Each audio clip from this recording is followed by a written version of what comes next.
Maybe if your daughter had both parents, she wouldn't be such a mess. The sentence didn't just fall. It landed like a heavy stone in a quiet pond. Michelle leaned back in her velvet chair. She adjusted her diamond bracelet, letting it catch the light from the chandelier. She was smirking. It was a look she had practiced. Part pity, part victory. Across the long mahogany table, Becca felt her daughter, Sophia, go rigid. Sophia was only 9, but she knew the sting of a calculated insult. The girl reached under the table. Her small, rough hand found Becca's. Becca squeezed back. It was their secret code. "I'm here. We're okay." The Hamilton estate always smelled the same: rosemary, expensive wood wax, and the cold scent of old money. For 30 minutes, Becca had listened to Michelle brag about the Italian coast. Every word was a reminder of what Becca didn't have. No husband, no luxury vacations. Just a 12-hour shift waiting for her at the hospital. "We just want what's best for the girl, Becca," Michelle added, her voice dripping with fake honey.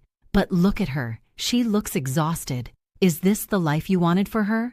Becca looked at her family. She saw them through the eyes of an ER nurse. She saw the trembling in James's hands as he cut his steak. He was an orthopedic surgeon, yet he couldn't hold a fork steady. She saw her mother, Carmen, nodding at every word Michelle said. In this room, Michelle was the success story. Becca was the divorced nurse living in a one-bedroom apartment. Even Uncle Roberto joined in. He cleared his throat, using his principal voice. He spoke about statistics. He talked about how children from broken homes struggle. To him, Sophia was just a data point in a failing category. Becca stayed quiet. She felt the heavy folder in her purse. Inside were documents that told a very different story about the perfect Hamilton family. She looked at Michelle's smug face one last time. The smirk was a mask, and Becca was about to pull it off. The dinner had only just started, but the war was already over. James didn't look up from his plate as he spoke. He used his professional voice, the one he used to deliver bad news to patients. He talked about the importance of a stable home. He mentioned the circadian rhythm. "A child needs her mother at night, Becca," James said, his voice cold and clinical. "Not a neighbor. Medical studies are very clear on this." Michelle picked up where he left off. She painted a picture of Sophia's lonely nights. She described the quiet apartment. She called it a waiting room. She implied that every life Becca saved at the hospital was a life stolen from her own daughter. It was a calculated move. She wanted Becca to feel guilty. "I'm sure the hospital is exciting," Michelle whispered, leaning in. "But is it worth losing your daughter's childhood?" Becca listened. She watched the way James's hand shook as he reached for his wine. She noticed the sweat on his forehead despite the air conditioning. He wasn't a confident surgeon giving advice. He was a man drowning in stress. Becca knew why. She knew about the malpractice lawsuit. She knew about the insurance premiums he couldn't afford. Their mother, Carmen, let out a long sigh. It was the sound of a woman who felt her legacy was failing. She spoke about her late husband, Pablo. She talked about the dignity of a traditional home. To Carmen, Becca's independence was a mistake. Her career was just a helper's job. "You should have been a doctor's wife, not a doctor's assistant," Carmen muttered, looking at Michelle with pride. Becca felt the heat rising in her chest, but she stayed calm. She thought about the $195,000 in her bank account. She thought about her paid-off apartment. She looked at Michelle's expensive manicured hands. Those hands hadn't worked a day in years. They were built on a foundation of debt. Becca took a bite of the lamb. It tasted like victory. The first strike was over. Michelle thought she had won, but Becca was just getting started.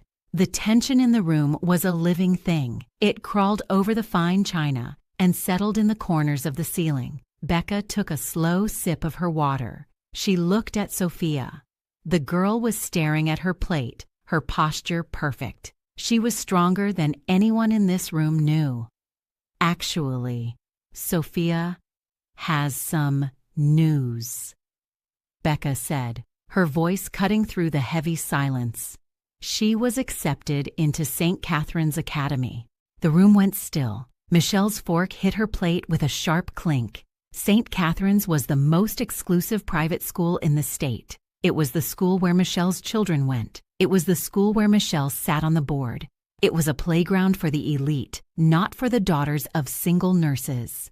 "That's impossible," Michelle whispered, her face pale. "The tuition alone is $35,000 a year. How could you possibly afford that, Becca?" Becca leaned back, feeling the cool silk of her chair. She didn't let the smile reach her lips yet. She watched Michelle's eyes dart toward James. James looked like he wanted to disappear into the floorboards. He knew how hard it was to get into that school. He knew the level of excellence required. "She didn't just get in," Becca added, her tone casual. "She received a full athletic scholarship for gymnastics. Every penny is covered." A bitter laugh escaped Michelle's lips. It wasn't a happy sound. It was the sound of a woman whose world was being invaded. She looked at Sophia as if she were seeing a stranger. To Michelle, Sophia was supposed to be the charity case. The girl from the one-bedroom apartment was never supposed to walk the same halls as her children. "Scholarships are for the underprivileged," Carmen said, her voice trembling with confusion. "Why would you want that for her? It's better to pay your way. It shows you belong." Michelle nodded frantically. She started talking about the extra costs, the uniforms, the books, the fees for the elite clubs. She tried to make the success sound like a burden. She suggested that Sophia would feel out of place among the wealthy families. She called it a different world. She implied that Sophia would always be the girl who didn't fit in. Becca listened to the desperate scramble for control. She saw the jealousy burning in Michelle's eyes. It was a raw, ugly thing. Sophia looked up then. She didn't look like a mess. She didn't look exhausted. She looked like a champion. "I think she'll fit in just fine," Becca said, her voice low and steady. "After all, she's already used to dealing with people who think they're better than her." The second strike had landed. The perfect facade of the Hamilton family was beginning to show deep, jagged cracks. The silence that followed was heavy with unspoken questions. Michelle reached for her wine glass, her movements stiff and robotic. She needed to regain her footing. She needed to remind Becca who held the power in this room. She started talking about the costs of real success. She mentioned their upcoming donation to the Academy's new wing. She spoke about the burden of maintaining a 5-bedroom estate. "It's a lot of responsibility, Becca," Michelle said, her voice regaining its sharp edge. "A small apartment is easy, but a life like ours? It takes a certain level of financial stamina." Becca watched James. He was sweating now, despite the cool air in the dining room. He wiped his forehead with a linen napkin that probably cost more than Becca's nursing shoes. He didn't look like a man with financial stamina. He looked like a man standing on the edge of a cliff. "Speaking of stamina, James," Becca said, her tone light but deliberate, "how is the private practice doing? I heard the rent in the medical district has skyrocketed recently." James nearly choked on his wine. He coughed into his napkin, his face turning a deep, angry shade of red. Michelle's smirk faltered. She looked at her husband with a sudden flash of uncertainty in her eyes. It was a small crack, but Becca saw it. She knew James hadn't told his wife about the closure of his private clinic 8 months ago. "The practice is fine," James snapped, his voice an octave too high. "We're actually looking to expand." "Expand?" Becca tilted her head. "That's brave, especially with the way malpractice insurance premiums are going up. I've seen some surgeons at the hospital struggling to keep their licenses after a single bad settlement." The room went cold. Carmen looked back and forth between her daughters, her face a mask of confusion. She didn't understand the technical terms, but she understood the tone. She understood that Becca was no longer the one being interrogated. Michelle tried to laugh it off. She started talking about their new SUV and the upcoming renovation of the pool house. She was throwing numbers around like confetti, trying to hide the smell of smoke with the scent of money. But the more she talked, the more desperate she sounded. Becca felt a strange sense of pity for her sister. Michelle was clinging to a house of cards, unaware that the wind was already starting to blow. She thought about the $2,000 she had secretly sent to Michelle's bank account last month to cover the mortgage. She thought about the anonymous calls she had made to help James find a position as a staff doctor after his business failed. "I'm sure everything is perfect, Michelle," Becca said, her voice soft. "But even the strongest foundations can crack if you don't take care of them." Michelle didn't respond. She just stared at her sister, the smirk finally gone, replaced by a growing sense of dread. The third strike was coming, and this time it wouldn't be a whisper. The air in the room didn't just feel cold, it felt heavy with years of unspoken resentment. Carmen, their mother, broke the silence with a sharp clatter of her silverware. She didn't look at the sweat on James's brow. She didn't look at Michelle's trembling hands. Instead, she turned her eyes toward Becca. Her gaze was filled with a familiar disappointment that had followed Becca for 36 years. "Becca, enough with the hospital talk," Carmen said, her voice trembling. "Why must you always look for trouble? Your sister has a beautiful life. You should be learning from her, not questioning her husband." Becca felt the old familiar sting. It was the same tone Carmen used when Becca decided to go to nursing school instead of finding a wealthy husband. It was the same look Carmen gave her when she announced her divorce from Miguel. To Carmen, Michelle was the success story because she was a doctor's wife. Becca was the failure because she was just a woman who worked. "I'm not looking for trouble, Mom," Becca said quietly. "I'm just asking about the family." "Family?" Michelle spat the word out like it was bitter. "You don't know the first thing about family. You walked away from yours. You left Miguel because you couldn't handle a little hardship. A good wife sticks by her husband. She doesn't just run when things get difficult." The room went deathly quiet. Sophia looked up, her eyes wide. She was old enough to remember the shouting. She was old enough to remember the smell of cheap whiskey and the sound of things breaking. Becca's grip on her water glass tightened until her knuckles turned white. "Miguel was an alcoholic, Michelle," Becca said, her voice a low, dangerous hum. "He was dangerous. You know that. Mom, you saw the bruises on my arm 3 years ago. Do you remember what you told me?" Carmen looked away, focusing on a painting on the far wall. She wouldn't meet Becca's eyes. She spoke to the air instead. She talked about the sanctity of marriage. She said that a man only drinks when he isn't happy at home. She suggested that if Becca had been a better cook, or a more attentive wife, things would have been different. "Michelle stayed," Carmen muttered. "She made it work. She built a castle. And you? You live in a shoebox and work like a dog." Becca looked at the castle. She saw the expensive curtains that were hiding a house in foreclosure. She saw the perfect marriage that was built on a foundation of lies and unpaid bills. She looked at her mother's proud face and felt a wave of profound sadness. Carmen didn't love Michelle. She loved the image of Michelle. "You're right, Mom," Becca said, a strange calm settling over her. "Michelle certainly knows how to keep a secret, but castles are very expensive to maintain, especially when you're building them on someone else's foundation." Michelle let out a forced, high-pitched laugh. She started talking about their next charity gala. She was trying to drown out the truth with noise, but Becca just sat there, watching the clock. The time for secrets was almost over.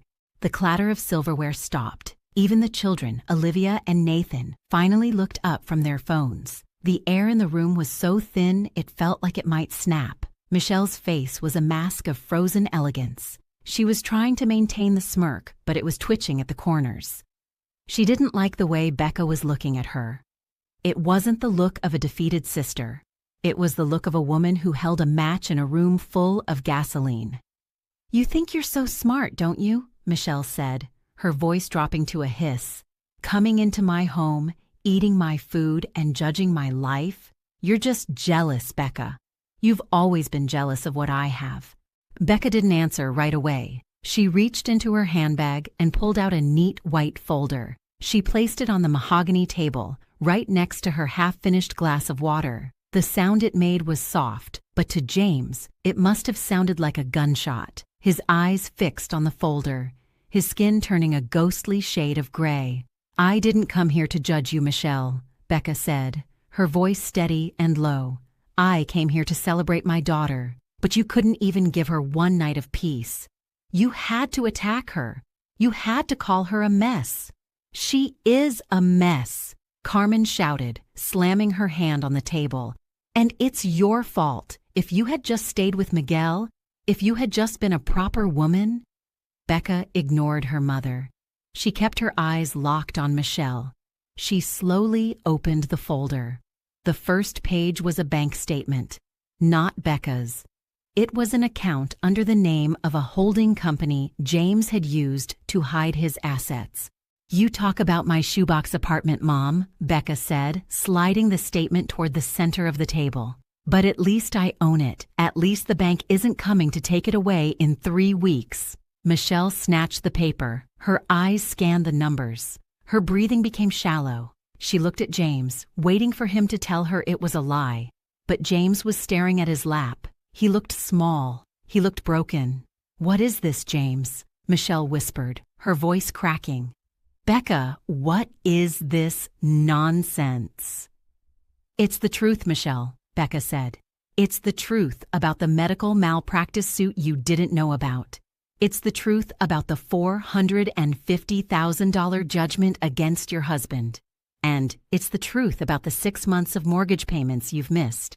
The smirk was finally gone. In its place was a raw, naked terror. Aunt Rosa, who had been silent all night, leaned forward, her eyes narrowed. The perfect dinner was over. The theater of the Hamilton family was falling apart, and Becca was just getting to the part about who had been paying their bills. The silence in the dining room was no longer cold. It was heavy, like the air before a massive collapse. Michelle held the bank statement as if it were a poisonous snake. Her eyes skipped over the numbers, refusing to believe the reality of the red ink. She looked at James, her voice barely a breath. She asked him if it was true. She asked him where the money from the clinic had gone. James didn't look up. He looked smaller than Becca had ever seen him. He admitted to the settlement, $450,000. He spoke about the patient, Mrs. Henderson, and the surgery that went wrong. He mentioned the insurance company's refusal to cover the full amount. He confessed that the private practice hadn't just moved. It had been liquidated to pay the lawyers. "Why didn't you tell me?" Michelle's voice rose, cracking with hysteria. "We bought the new SUV. We just booked the summer trip. James, how could you?" Becca watched them. She didn't feel the joy she thought she would. She felt a profound weariness. She looked at her mother, Carmen, whose face had gone from pride to a mask of horror. Carmen couldn't understand how her perfect son-in-law was suddenly a man without a business. "It gets worse, Michelle," Becca said, her voice cutting through the panic. "James didn't just lose the clinic. He started gambling on crypto to win the money back. $200,000 of the kids' college fund is gone." Michelle let out a sound that wasn't quite a scream. It was a sob of pure betrayal. She looked at her children, who were now staring at their father with confusion and fear. The 5-bedroom castle was no longer a home. It was a cage of debt. Becca pulled one more document from the folder. It was a record of bank transfers. She placed it on the table. She showed the $2,000 sent every month for the last quarter. She pointed to the recipient name.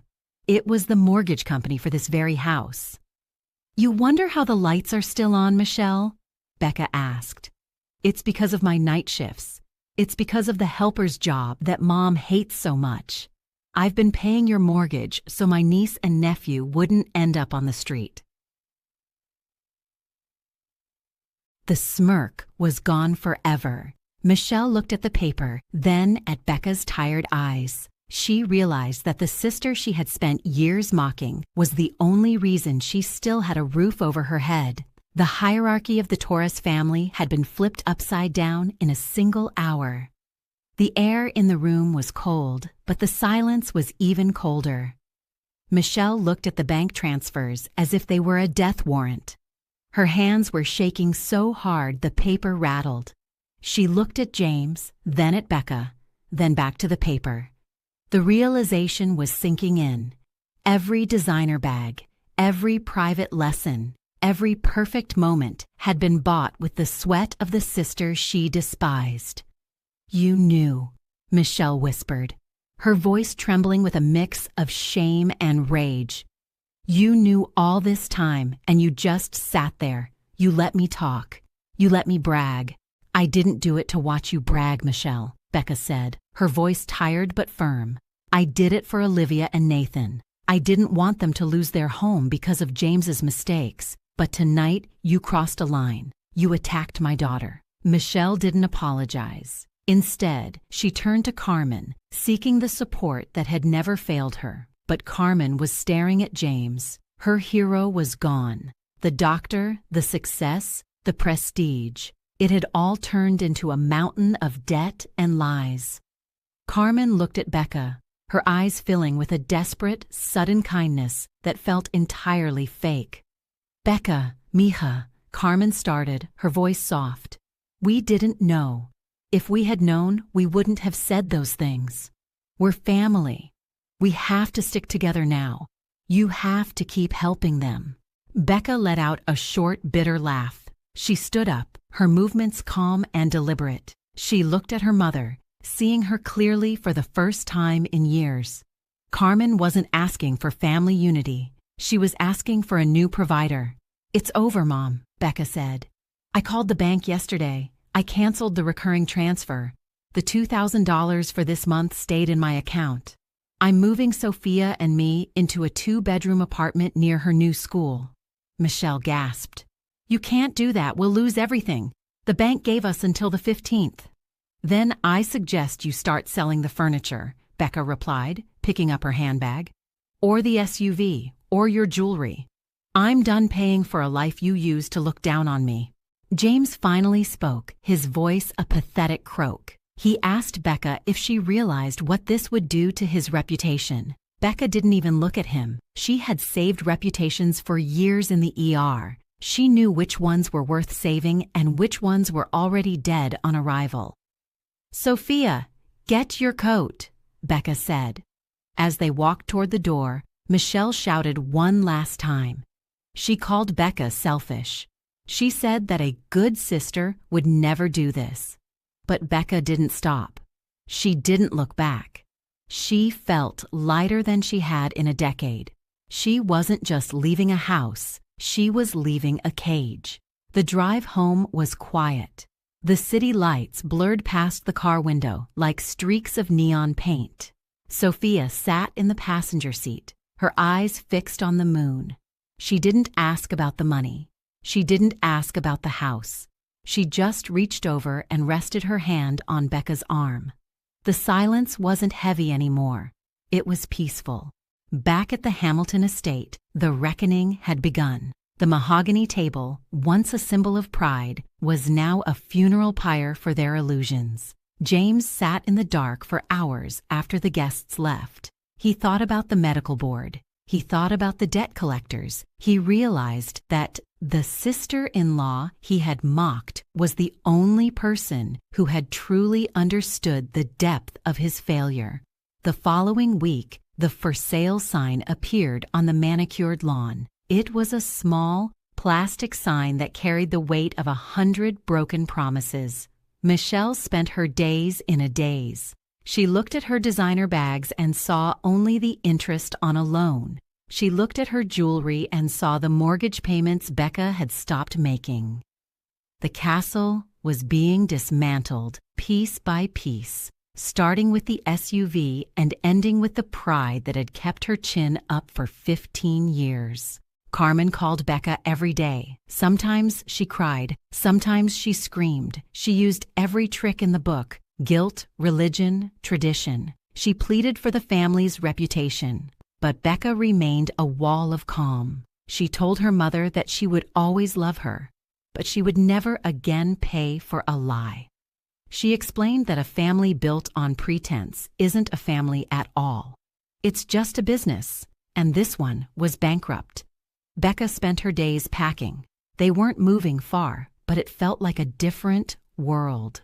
She found a 2-bedroom apartment near St. Catherine's Academy. It was bright and airy, with enough room for Sophia to have her own space. No more sharing a bed. No more hiding in the shadows of a grander house. Becca looked at her bank balance, $193,000. It was a number that represented freedom. On their last night in the old apartment, Sophia looked at her gymnastics medals. She asked if Aunt Michelle would be okay. Becca sat on the edge of the bed and stroked her daughter's hair. She told her that everyone has to face the consequences of their choices. She said that being okay often means losing everything until you find what really matters. The war was over. The smoke was clearing. And for the first time in her life, Becca wasn't just surviving. She was finally, truly awake. The morning sun poured into the new apartment, painting the hardwood floors in shades of gold. There was no smell of expensive wax or rosemary here, just the scent of fresh coffee and the faint, sweet aroma of the pancakes Becca was flipping in the kitchen. It was a simple Tuesday, but to Becca, it felt like a miracle. Sophia came into the kitchen wearing her new St. Catherine's Academy blazer. She looked sharp. She looked confident. She didn't look like a mess or a statistical failure. She looked like a girl who knew exactly who she was. She took a seat at the small wooden table, a table Becca had bought with her own money from a shop she chose herself. "Ready for the big day?" Becca asked, placing a plate in front of her daughter. Sophia nodded, a bright smile lighting up her face. "I'm ready, Mom. I'm going to crush it." As Becca watched her daughter eat, her phone buzzed on the counter. It was a text from Michelle. No more insults, no more boasting, just a short, desperate question asking if Becca knew any good bankruptcy lawyers who offered pro bono work. Becca looked at the message for a long moment. She didn't feel anger. She didn't feel triumph. She simply felt nothing. She deleted the thread and put the phone away. Later that morning, Becca stood at the gates of the academy. She watched Sophia walk toward the grand stone building, her head held high among the children of the elite. A few parents glanced at Becca's modest car, but she didn't care. She knew the truth. She was the one who was truly debt-free. She was the one who slept soundly at night. As she drove to the hospital for her shift, Becca realized that her life hadn't been a cautionary tale. It had been a training ground. Every difficult patient, every long night, and every insult from her family had built the strength she needed to save herself and her daughter. She walked into the ER, pinned her name tag to her scrubs, and took a deep breath. The monitors were beeping and the pace was fast, but Becca was in her element. She wasn't a helper. She wasn't an assistant. She was a lifesaver. The Hamilton name was crumbling, but the Torres women were just beginning to build their own legacy. A legacy built on truth, hard work, and a love that didn't require a price tag. Becca smiled at a nervous intern and got to work. For the first time in 36 years, she wasn't just part of a family. She was the head of her own.